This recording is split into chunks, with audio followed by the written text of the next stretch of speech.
meeting is traditionally hosted by UW-Madison. This time last year, the board was touring new campus buildings, attending a performance of the UW-Madison Symphony Orchestra, and holding meetings at Union South amid crowds of busy students excited to start the new semester.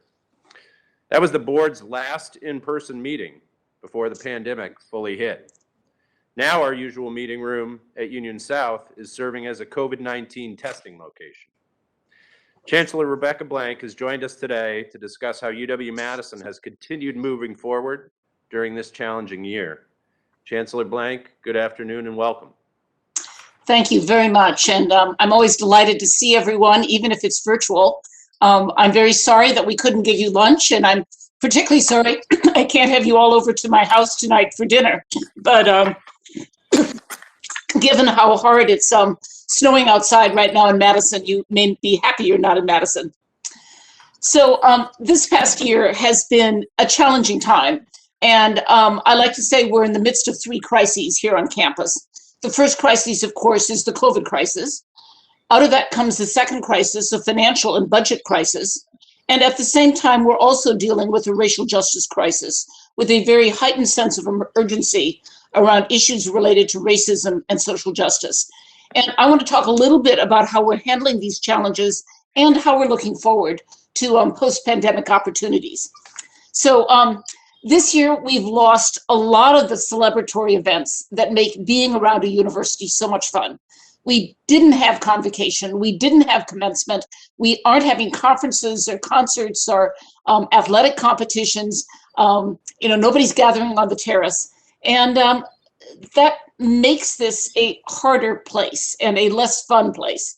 And we've lost some of those personal interactions. A big university like this is just fun because you bump up against people. You meet folks who are very different from you, and that expands your worldview.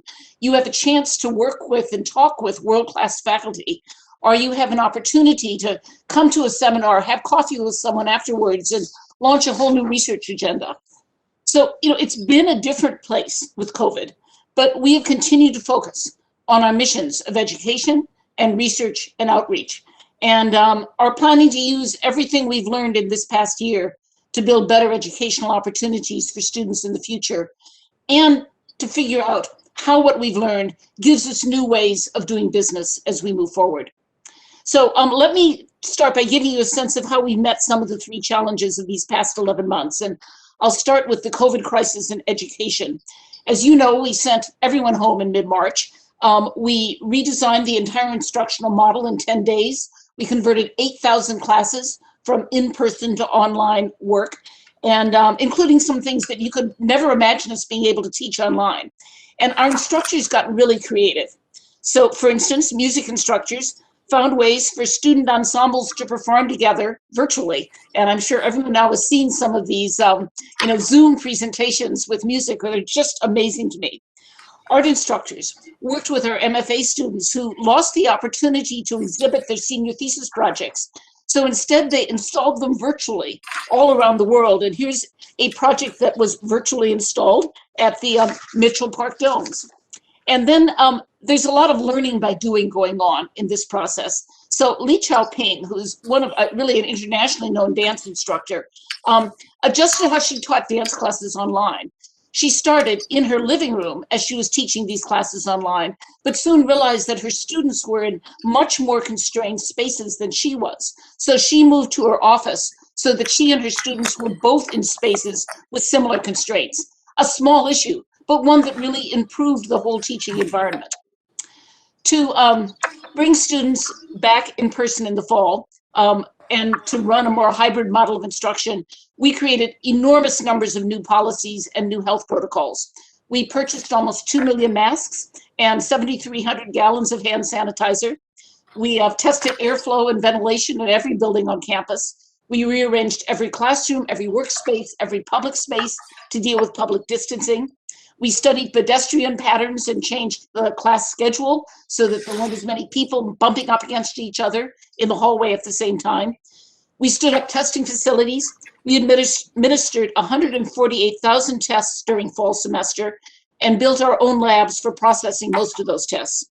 We set up spaces for quarantine and isolation, and we put a public dashboard out so people could, on a daily basis, follow how we are doing. So this is what our positivity rates looked like over the fall, and this is actually the number of infections. And I think, as you all know, we had this huge spike at the end of the first week and brought it down very quickly. It took a lot of immediate measures there. And after the middle and 20th of September onward, our positivity rates were below those of the county, and they were far below those of the state. And even there in early November, you see that little bump up where the whole state explodes. And we weren't immune to that, but we kept it under very tight control and we're way below anyone else around us. A number of people said we just weren't going to make it through the semester, and we proved them wrong. We also worked very hard, of course, at creating community, particularly for our freshmen.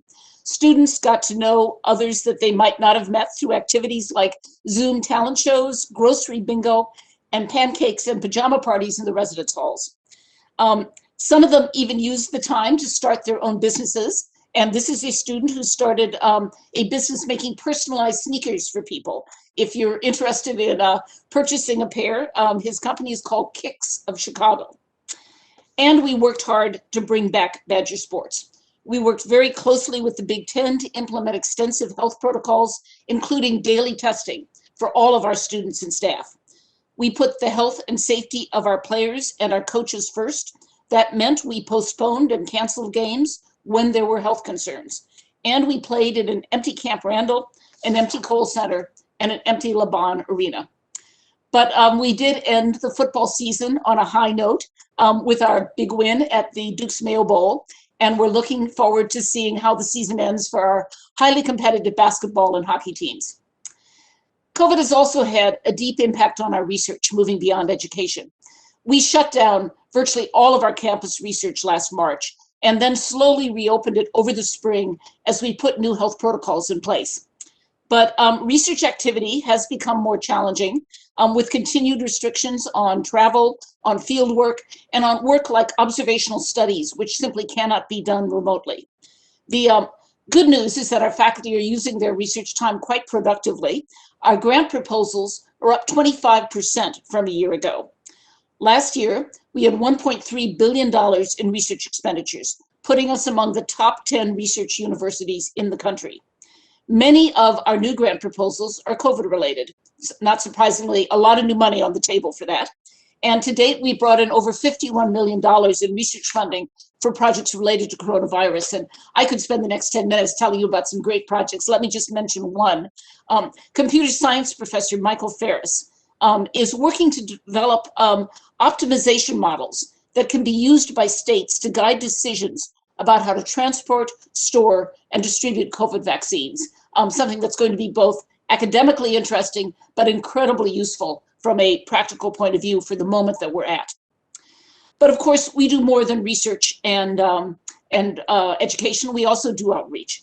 And one of the things that the pandemic has demonstrated is the extraordinary value of our outreach and our partnership with the community, what we call the Wisconsin Idea. Faculty and staff have worked hard to advise and assist policymakers and Wisconsin communities and businesses throughout this time. When PPE was running low last summer, our College of Engineering responded by inventing the Badger Shield, a face shield made of materials that are very easy to come by, and it is now in use around the country. When the state requested our help for housing people who were ill but had no safe space in which to isolate, we provided space for them in the Lowell Center. When Wisconsin businesses needed our help, our Small Business Development Center helped them access nearly $7 million in financial aid. And when testing sites in Dane County were overwhelmed, with the help of President Thompson, who generated all these additional Binax tests from the federal government, we were able to administer more than 20,000 free COVID tests to our local community. We're now facing the spring semester. We're into it. School started about a week and a half ago, and there are some different things going on. Most importantly, we have greatly expanded our testing regime. It became very clear around the middle of last semester that the real gold standard for universities was getting all of your students to test twice a week. And we have worked very, very hard to be able to do that as we start this semester. We are requiring every undergraduate who lives in the Madison area, whether they're in our residence halls or at off-campus housing, to test twice each week. We're asking faculty and staff who work on campus to test at least once a week. We're doing almost all of these tests using a system developed at the University of Illinois. It's a saliva-based PCR test that requires you to drool into a test tube. And I can tell you an awful lot more about saliva than I ever thought I wanted to. And we aren't going to go there, but I'd be happy to answer your questions. We are set up and planning to do somewhere between 60 to 80,000 tests a week, with 14 sites on campus running 7 days a week. That means we will very quickly identify students, faculty, and staff who become infectious and help them isolate and move out of the community until they're better. Now, enforcement of this new testing regime works through an app called the Safer Badgers app. Everyone receives results through this app, and when you're up to date on your tests, you get a green Badger badge on your app. This is what mine looks like. We have people stationed at the entrance to virtually all buildings used by students. And to get into any building now, you have to show a green badge. If it's not green, you can't go in and you shouldn't be on campus. You need to go test. But even if you aren't coming to campus on a regular basis, if you're an undergraduate living nearby in Madison, we are still requiring you to test. That's because we care not only about the health of our campus community, but the health of our whole broader Madison community. And our students obviously interact well beyond just the campus community. Now, the biggest good news this winter is the arrival of the vaccine. And if you move on to the next slide, we began vaccinating employees in the phase 1A group on January 5th. This is Eden Charles, a researcher in our School of Medicine and Public Health. This first phase, like everywhere, includes UW-Madison employees at highest risk: medical, nursing, pharmacy, faculty, staff, and students who are caring for COVID patients, researchers who are working directly with the virus, and employees like those in housing whose work puts them at higher risk of coming in contact with students with COVID. And we're now moving into our employees 65 and over.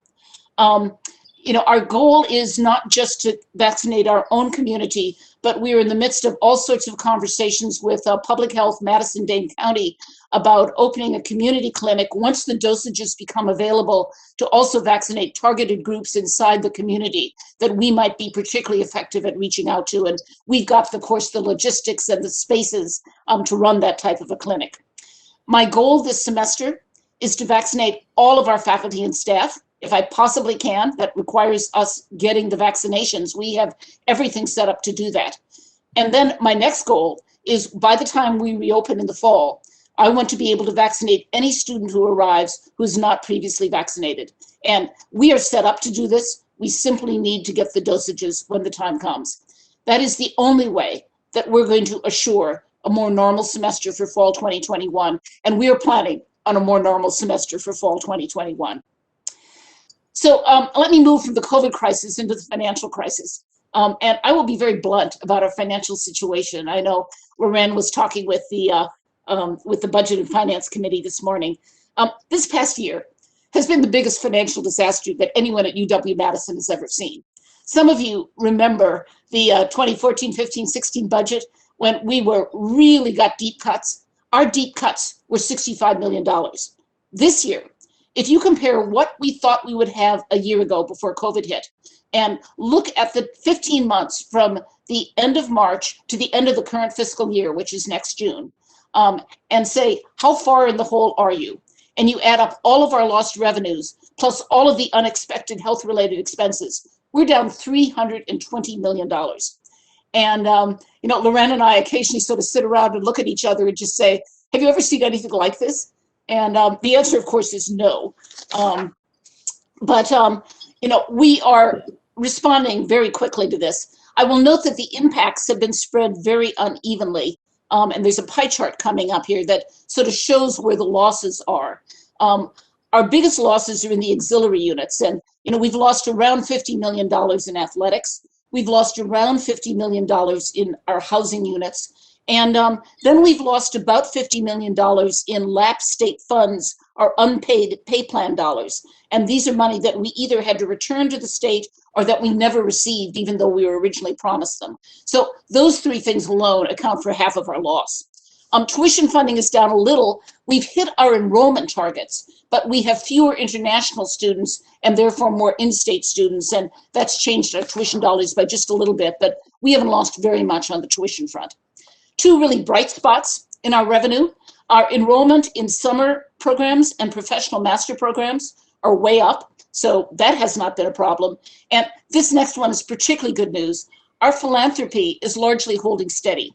Many other schools have seen alumni giving decline significantly this year. I was talking to someone at the University of Iowa about some of the problems they were facing, and this simply has not happened at UW-Madison. And I give all of our wonderful alums and the foundation real credit for the work that they're doing on that. To manage these financial losses, we need both short-term and long-term fixes, right? So we fortunately started this year in a very strong financial position. And that meant we had money we were going to invest in new programs that instead we immediately pulled together and started dumping into filling the hole of our revenue losses. We've also put a substantial amount of reserves into that. As you also know, we've received some federal dollars that have helped us on this front. And we took immediate action to reduce expenses. We're facing a big short-term cash flow problem, and you've got to cut expenses in that situation. We immediately froze salaries. We've frozen most hiring. We've pulled back all our budget distributions for next year. And then, that wasn't enough. And we have had to, for a full year, and this will last through next June, implement mandatory monthly furloughs for all of our employees, which is essentially a pay cut because they take unpaid furlough days every month, as well as a voluntary 15% pay cut that all of the senior leaders at the university have taken. And I want to emphasize this. Our staff and faculty will have a full year of mandatory furlough days that will amount to them to between a 2.5% and a 4.6% pay cut. We've implemented these progressively, so lower wage workers get less of a pay cut. But this is not a small financial sacrifice, and I really want to express my gratitude to all of our employees for their willingness to take these cuts. It's not easy for many of them, even though we have tried to protect the lowest paid workers. Even with all of those actions, we still, by our estimates, we're about $35 million gap between where we needed to be and where we were. So we've also announced base budget cuts this year and next year for all of our units of between 4 to 8% to make up this gap. And every one of our units is either in the midst of taking this year's cuts and planning for next year's. Now, those actions are all pretty dramatic. I say it's, there is a financial crisis out there, but what we've done reflects the magnitude of the issues that we're facing. And, we can't get out of this with 1 year. We have to amortize these losses over at least another year. I am very much hoping if we do this right, and I think we have done all of the right planning and all the right actions, that if we have this year and next year with a very tight budget and dealing with these budget cuts, that 2 years from now, this is all going to be past us. That, by and large, in 2 years, we can get through this pandemic and not have any further carryover. Now, the thing that will really throw a wrench into that is what's going to happen in the current state budget. Because if we were to get further budget cuts for the next 2 years, on top of the enormous financial losses we've had, that would carry the impact of this pandemic far, far longer on campus. So, it's one of the reasons why I very much thank the Regents for the very strong budget ask that they have made this year. And, getting at least making sure we're not cut. But I know all of you, and President Thompson in particular, are working hard to actually get more GPR dollars. And that's absolutely critical to bringing the university back to solid financial footing. We can't let the dollars that we lost in this state lapse during this past year turn into permanent budget cuts without much deeper financial issues. So GPR dollars are important to us, but secondly, so is borrowing authority. There is not a possible year I could give you that doesn't show the need for us to have some form of borrowing authority within UW-Madison and for the entire system. This is a financial tool available to every one of our peer schools.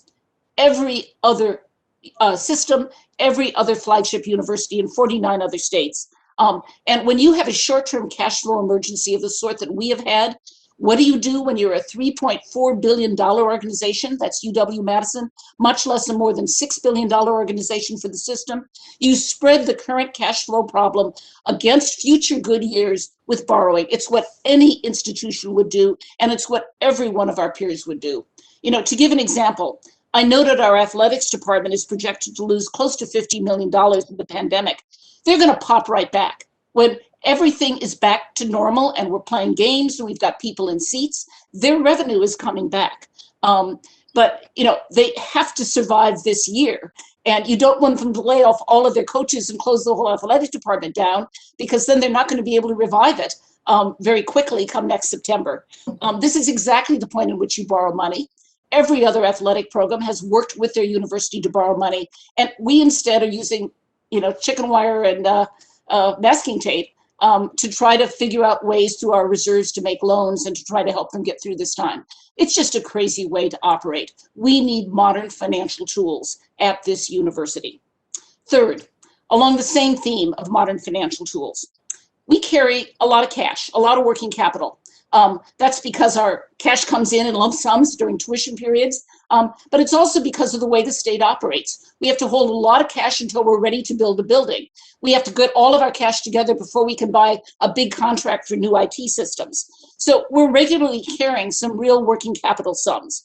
The way the state currently writes its statutes, we basically hold that under our mattress. We get virtually nothing for it. Again, every other institution of our magnitude and size has the ability to manage their working capital more intelligently, whereby you take at least some share of that and invest it in intermediate sort of accounts that let us earn at least, you know, 2%, 3% on the money. Now that might sound like a small fix. For UW-Madison, that change is worth $10 to $20 million a year. That's real money to us. And again, giving us modern financial tools for this is absolutely mandatory. And if we can't argue it and make it happen this year, I don't know what it's going to take. Finally, fourth, and you know I'm going to mention the capital budget. We obviously have problems of deferred maintenance. The capital planning budget has heard us talk about that too many times, as well as all the other schools are talking about it. But we also have to replace some very obsolete buildings with modern and much needed facilities that give us the ability to teach better, to do better research, to attract faculty, and to be better environmental stewards of our properties. The two buildings that are in the budget that we very much hope the governor will send forward and the state will approve are both partly donor funded.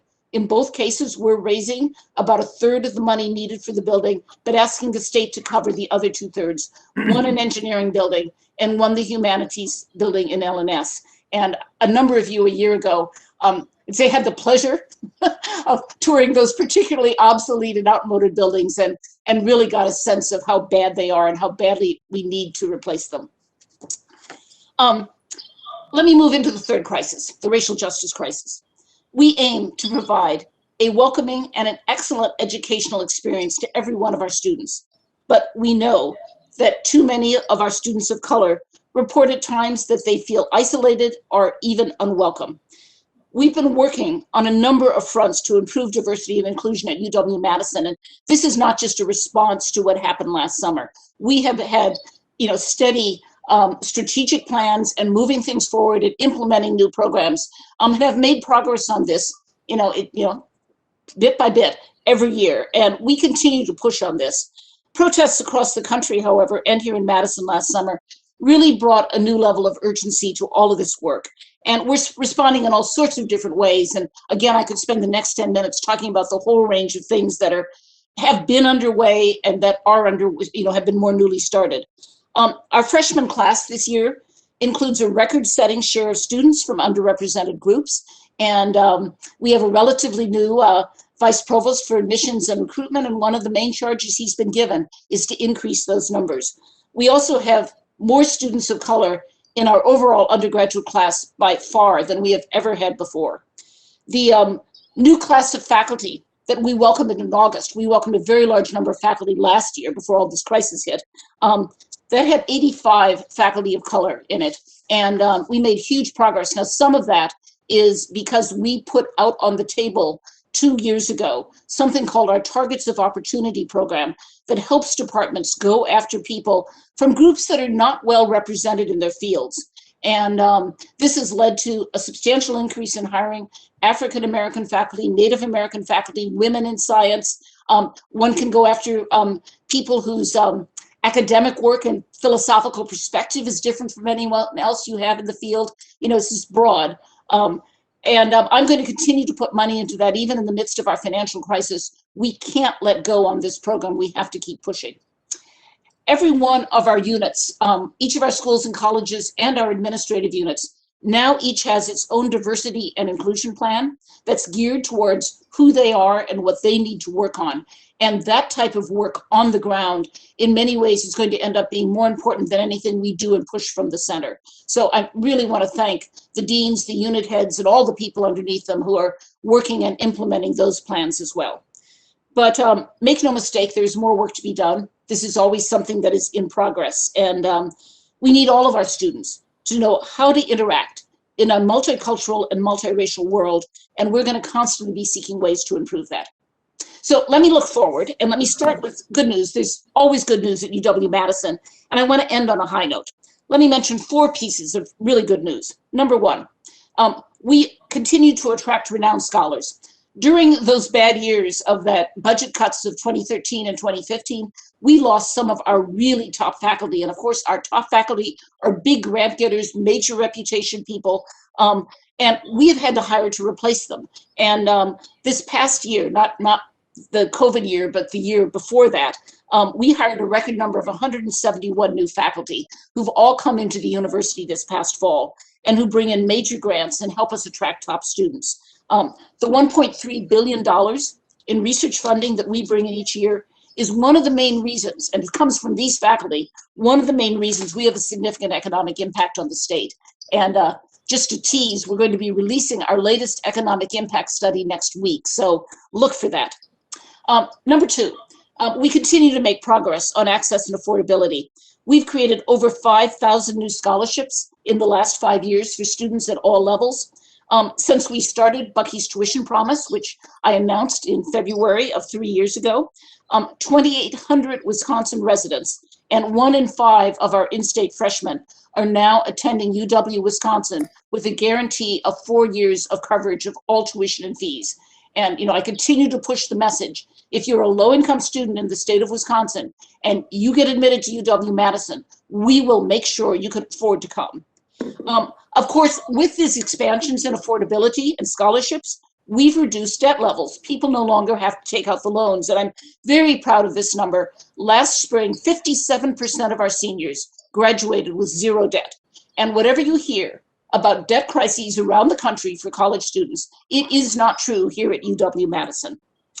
Thirdly, we continue to see improvements in what are already very, very strong academic outcomes. Our 6-year graduation rate was the highest ever this last year at almost 89%.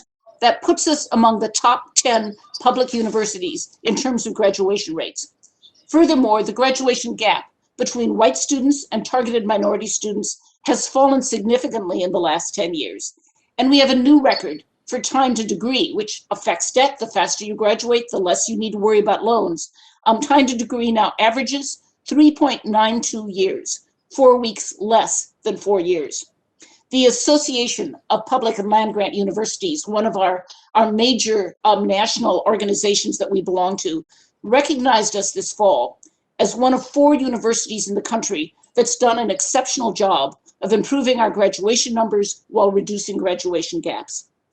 Finally, lastly, we continue to be a hot school. The demand for our degrees continues to grow. Our applications closed on February 1st, so these numbers are hot off the press, and they will move around a little bit yet, but you're the first ones to receive them. Our applications for next year's freshman class are up 17%.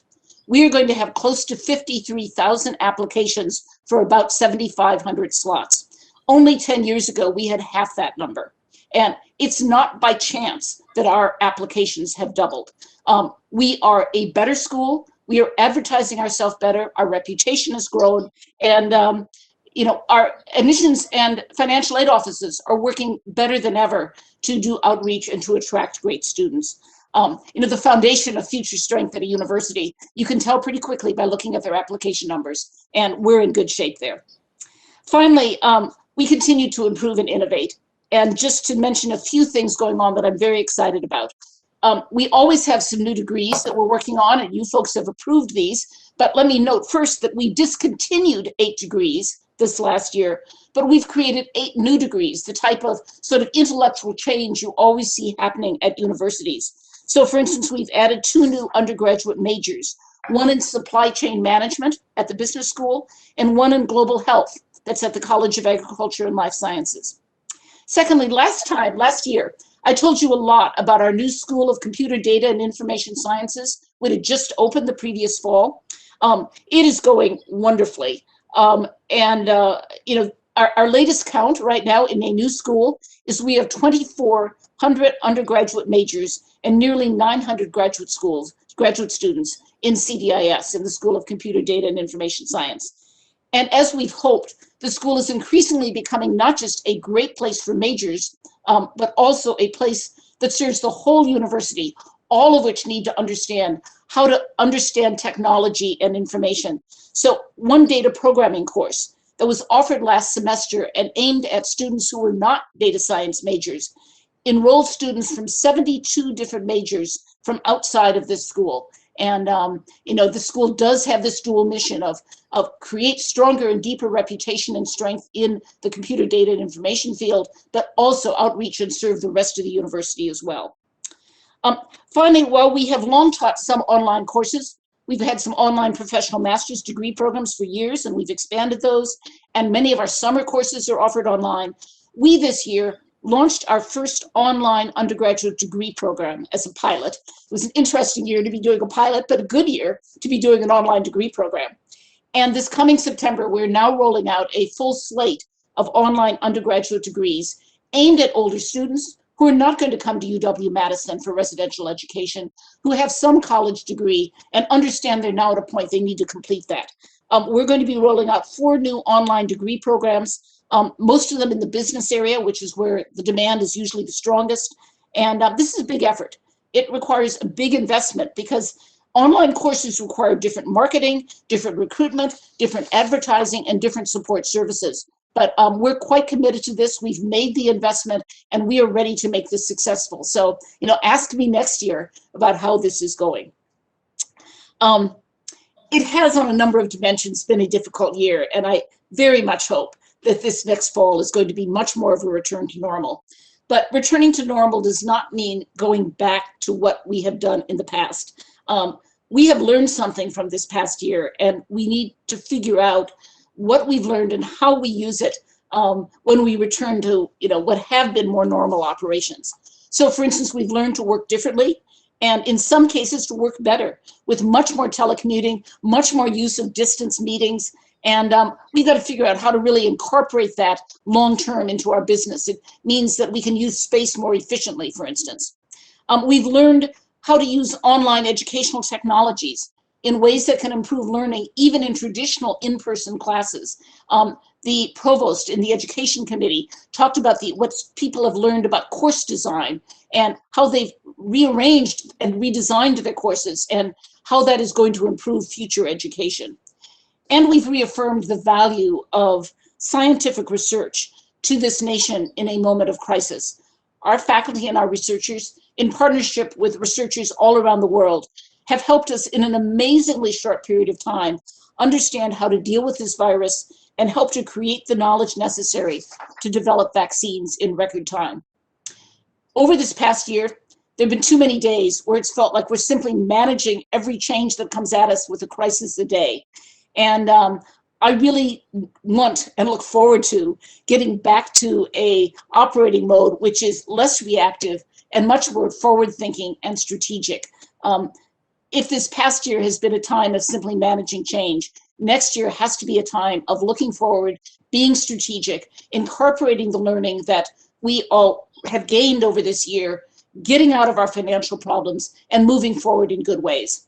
As I said, by next fall, my goal is to make sure all of our employees and students are vaccinated and able to engage fully and in person in all of the experiences that a top-ranked residential university should provide.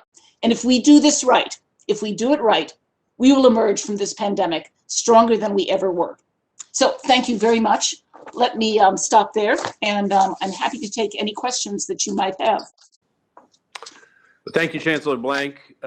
You're one of the most rapid speakers I've ever had the pleasure to listen to. You've covered tremendous ground in a short period of time. I thank you for that. You know, I also want to thank you and your staff for the commitments that you've made to us and the system. It was only 7 months ago that we were going through all of the challenges about opening reentry, and you think about how we've done the second semester and how much more efficient and seamless it's been. It's because of the learnings that we had of that first experience in the fall, and you were a very strong leader, as your team was, and learned new experiences that you, I'm sure, never anticipated. I also want to recognize you for your financial commitment and your discipline through this time, as you outlined significant financial pressures, and you've had to do as much as anybody to try and overcome that and endure that. And then the final thing I would mention is your commitment to diversity and inclusion, as you highlighted. Despite the financial challenges that we're facing, it's too important to not address that issue. And you've not only leaned into it, you've advanced it in a very, very rapid way, which I know this full board is certainly appreciative of. With that, I want to thank you for your leadership and that of your team, and then I'll turn it over to Regents for questions of the Chancellor. Thank you.